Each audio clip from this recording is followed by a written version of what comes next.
do cultural celebrations like this contribute to strengthening ties between India and New Zealand? Good question, because I understand that New Zealand is a very, very diverse country.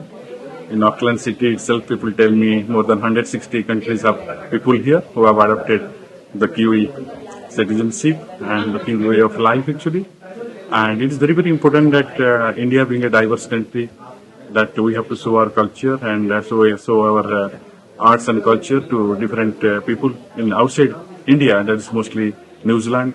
And in this particular year, when my office is into second year, and the free trade agreement has been signed is going to be signed between India and New Zealand very soon.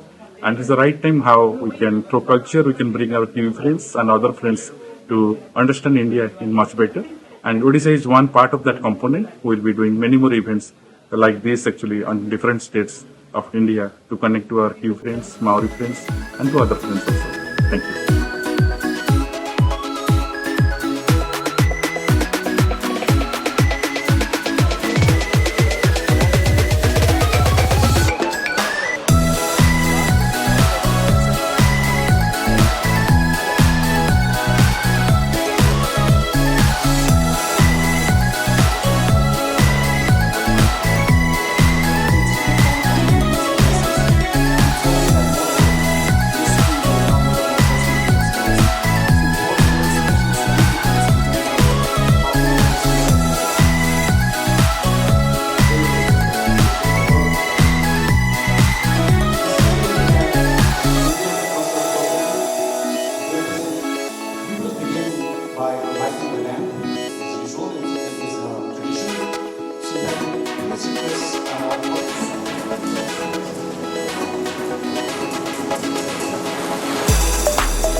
Jagath